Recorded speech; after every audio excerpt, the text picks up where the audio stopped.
जय हिंद दोस्तों। जैसा कि कल हम लोगों ने देखा था उत्तर प्रदेश के जनजातियों के बारे में, और आज का जो हमारा वीडियो है वो है उत्तर प्रदेश के खनिज संपदा के बारे में।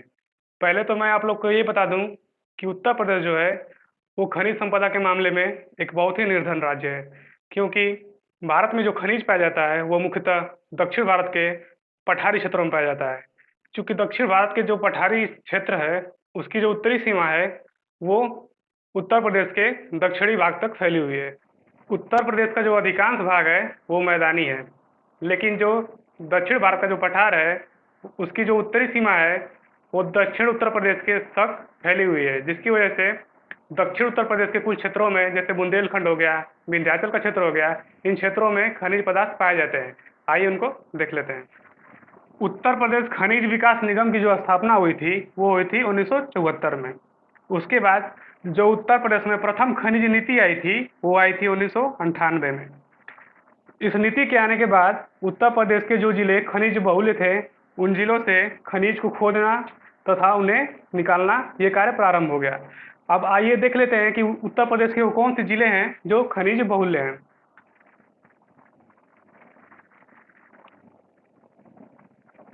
तो वो जिले हैं सोनभद्र, चंदौली, मिर्जापुर, प्रयागराज, चित्रकूट, बांदा, महोबा, हमीरपुर, झांसी और ललितपुर, जो कि दक्षिण यूपी के पठारी क्षेत्र हैं। अब आइए देख लेते हैं कि यूपी में किस क्षेत्र में कौन सा खनिज पाया जाता है।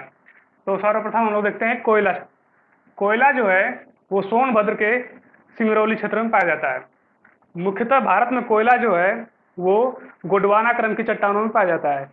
और गोंडवाना क्रम की चट्टानें कहाँ पे है? गोंडवाना क्रम की जो चट्टानें हैं वो मुख्यतः छोटा नागपुर के पठार जो कि झारखंड में है वहाँ पे है। चूंकि जो सोनभद्र का क्षेत्र है वह झारखंड से भी लगा हुआ है, तो जो गोंडवाना क्रम की जो चट्टानें हैं उनका विस्तार कुछ मात्रा में सोनभद्र में भी है, जिसकी वजह से सोनभद्र में कोयला पाया जाता है।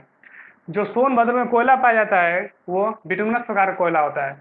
जैसा कि आप लोगों को पता होगा कोयला 4 प्रकार का होता है: एंथ्रेसाइट, बिटुमिनस, लिग्नाइट तथा पीट कोयला।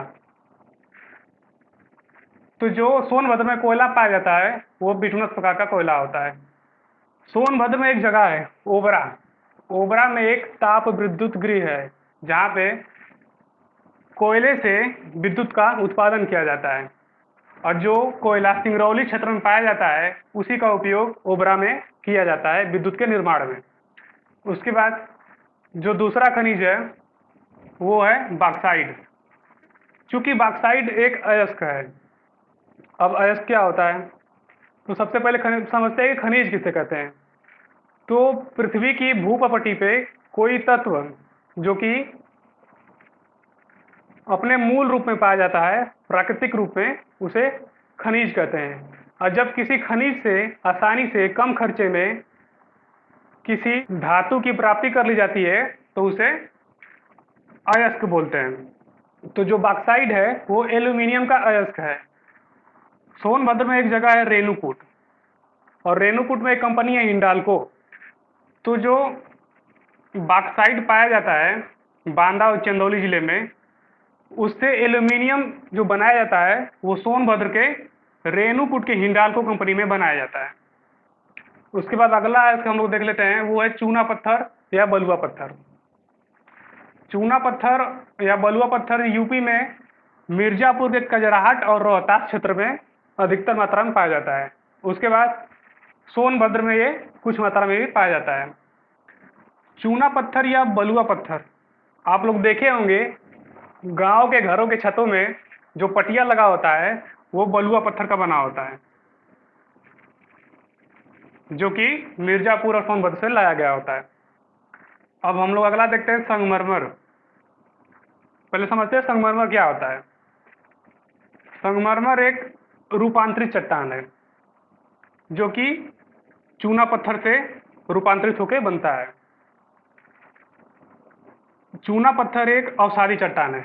अवसादी चट्टानें अधिक ताप एवं दाब के कारण रूपांतरित होकर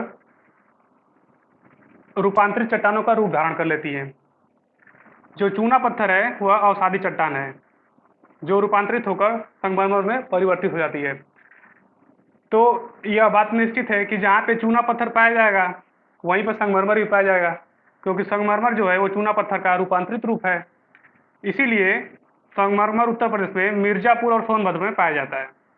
उसके बाद हम लोग देखते हैं सीमेंट की फैक्ट्रियाँ।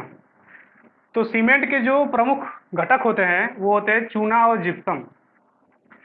तो चूना जो कि मिर्जापुर और सोनभद्र में प्रचुर मात्रा में पाया जाता है, इसीलिए सोनभद्र और मिर्जापुर में ही सीमेंट की फैक्ट्रियाँ लगाई गई हैं। तो सोनभद्र में 2 सीमेंट की फैक्ट्रियाँ हैं, एक चुर्क, एक डल्ला में। और इसी प्रकार मिर्जापुर में भी 2 सीमेंट की फैक्ट्रियाँ हैं, एक रोहतास और एक चुनार में। इसके बाद हम लोग देखते हैं तांबा। तांबा कहाँ पाया जाता है? तांबा जो है मुख्यतः ललितपुर के सोनराई क्षेत्र में पाया जाता है। यहाँ पे ललितपुर है, यहीं पे एक सोनराई क्षेत्र है, सोनराई, यहीं पे तांबा पाया जाता है। उसके बाद देखते हैं यूरेनियम। यूरेनियम भी ललितपुर में ही पाया जाता है। यह क्वेश्चन थोड़ा इंपॉर्टेंट भी है। उसके बाद देख लेते हैं जिप्सम। जिप्सम जो है वो ललितपुर और झांसी, जो कि दोनों सटे हुए जिले हैं, यहीं पे जिप्सम पाया जाता है। उसके बाद देखते हैं कि हीरा। हीरा उत्तर प्रदेश के बांदा जिले में बहुत ही कम मात्रा में पाया जाता है। उसके बाद जो अगला खनिज है वो है ग्रेफाइट। ग्रेफाइट हमीरपुर जिले में पाया जाता है। उसके बाद जो अगला खनिज है वो है सोना। तो जो सोना है वो रामगंगा नदी और शारदा नदी के क्षेत्रों में थोड़ी मात्रा में पाया जाता है, कहीं कहीं पे। और जो सोनभद्र का हरदी क्षेत्र है वहाँ पर भी सोना कुछ मात्रा में पाया जाता है। उसके बाद एक नोट है जिसको लिख लीजिएगा, कभी कभी एग्जाम में पूछा जाता है कि वो कौन सा खनिज है जो उत्तर प्रदेश में नहीं पाया जाता है। 4 ऑप्शन दिया जाएगा, उसमें एक होगा अभ्रक। तो जो अभ्रक है वो उत्तर प्रदेश में नहीं पाया जाता है। ये तो हो गया उत्तर प्रदेश के खनिज के बारे में। अब अगला वीडियो जो हम लोग का होगा वो होगा उत्तर प्रदेश के नदियों के बारे में। वीडियो अच्छा लगे तो लाइक करें, शेयर करें। जय हिंद, जय भारत।